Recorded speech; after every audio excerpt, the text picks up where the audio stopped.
Charity doesn't fix infrastructure.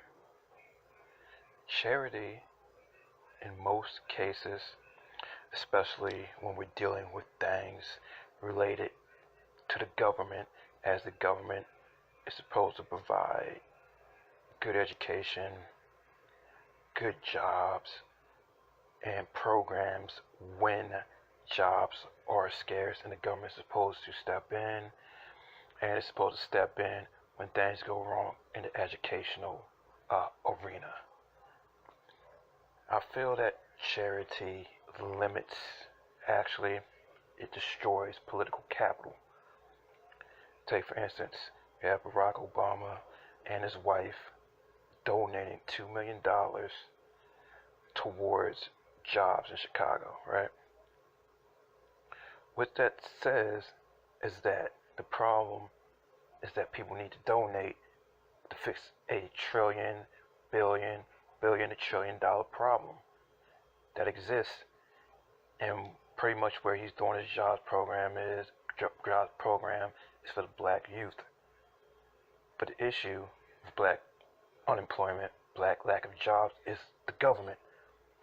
He had a position of power and influence where he could make structural changes, influence structural changes, so we don't have a patch. He's throwing out patches so you can get pats on the back, like, oh, he donated to charity, he really cares. But when you care, you fix the structure in place, the actual infrastructure, so there are jobs for the kids, jobs for black people in general. And that's destroying our political capital.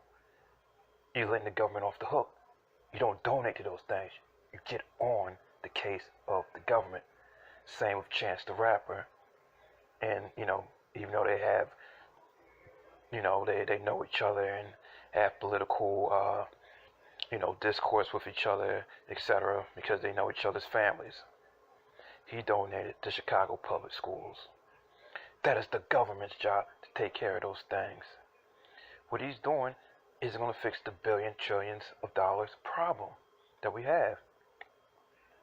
He's hurting political capital, saying, oh, well, maybe black people pulled together some of their money, some of these rich celebrities or athletes, etc., you wouldn't have a problem. No, it's a structural problem when the government is not providing you with the thing they're supposed to provide you with as citizens, as taxpayers.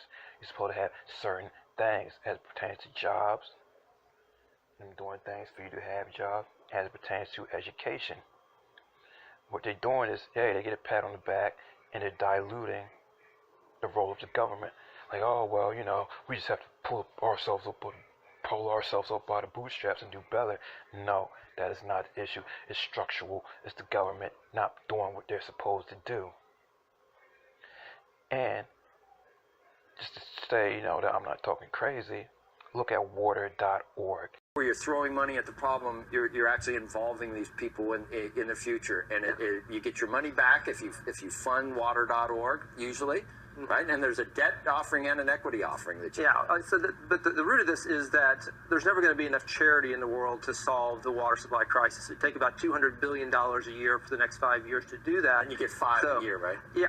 And you get, you get five, it's basically $200 billion a year for 5 years. But what we see is the ability to leverage that new capital in social impact investing to be able to meet the gap, because the demand for these microloans on the part of the poor is there. I think the way to look at this, the way it works is, I was just in Lima recently, and there was a woman in the slums there who had just taken out a loan for water credit. The CEO was recently on CNBC and provide clean drinking water in developing countries such as those in Africa.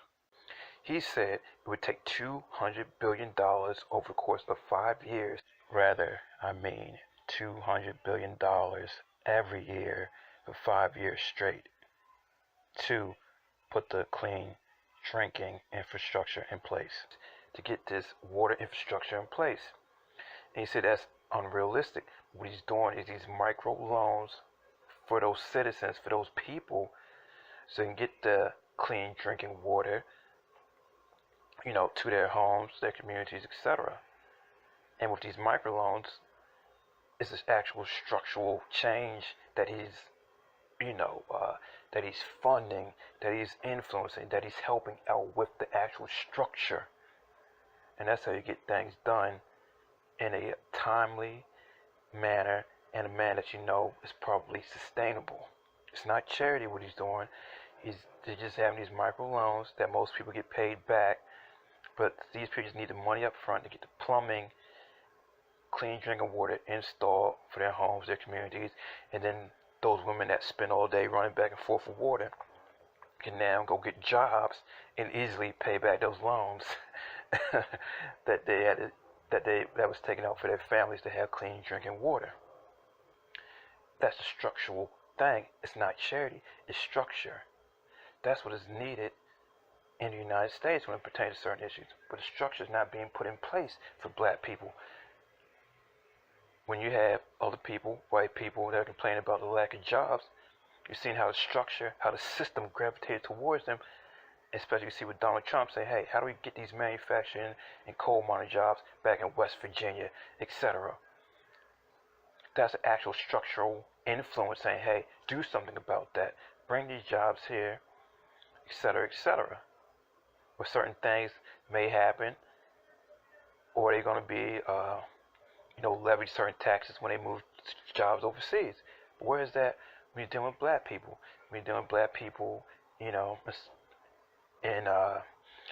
city areas and even rural areas and suburban areas, you don't see them trying to bring these factories back. Actually, if they try to bring these factories back to these, cities, inner cities, you might have the liberals saying, on the Democrat side, some of the neoliberals say, hey, you're killing all our clean air. They say you're not thinking about the environment, you're being selfish while you don't have a job, so you just ain't supposed to have. You ain't supposed to have no money in your pocket. I mean, like I said, Democrats want you to be stuck in a bad welfare situation. Yes, the government's supposed to be there to help you, but the government and the people aren't supposed to be blocking you for getting money on your own as well. The government is a safety net, but it's not supposed to be the main net of acquiring, income.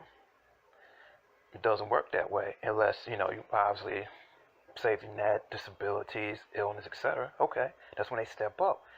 But they shouldn't be trying to give you that little piece of change while everyone else is acquiring wealth and gathering resources. It doesn't make sense to me.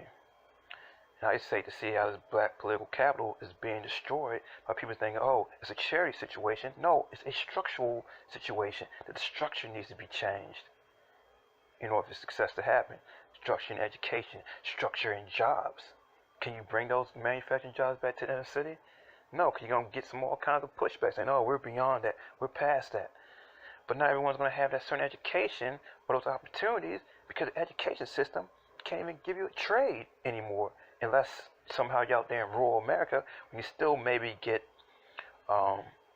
get trained in terms of trades so you can go work in those coal mines, factories, be a mechanic, etc. They just put black people in position to where those programs were removed from those schools, and it was a really, really bad structural issue.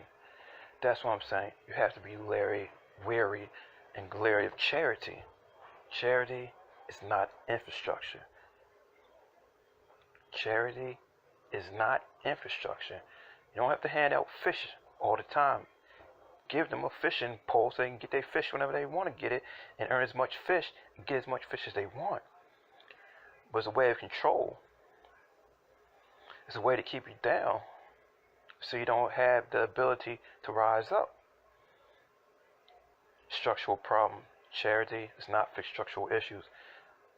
Obama didn't even fix the problem with the Small Business Administration. And actually, under his watch, small business loans for black people decline. That wasn't supposed to happen. Business is important. Business is how you have say in communities in this country. Because we've seen with LGBT issues how businesses, big, large corporate Fortune 500 businesses, would have their CEOs. Even when it comes to immigrants, they can stand up and say, hey, we're not going to tolerate this treatment of LGBT, or we don't like the way, hey, we think illegal immigration should be okay, but there's no one that's really standing up for black people in that manner, owning, Johnson & Johnson, or being in control of that and saying, hey, you know what, you don't like it, we're going to do this, we're going to move our location, maybe we will go overseas, or, we'll hike up the price of diapers, or we'll do something, because having business is a way to protect yourself and your community as well. But the main thing is, don't confuse charity with structure. A lot of times charity is to get a pat on the back and saying, oh, we're trying something. Implement those structural changes. When you have trillion-dollar issues, and black people are owed $1 trillion, black descendants of slaves are owed trillions of dollars, and my tax dollars is supposed to go towards education and jobs to a certain degree, and making sure people have the opportunity and access to jobs, that's a travesty. That's unacceptable to me. The structure needs to be made right. Charity is not structure. Structure is very important. Remember that. I'm out.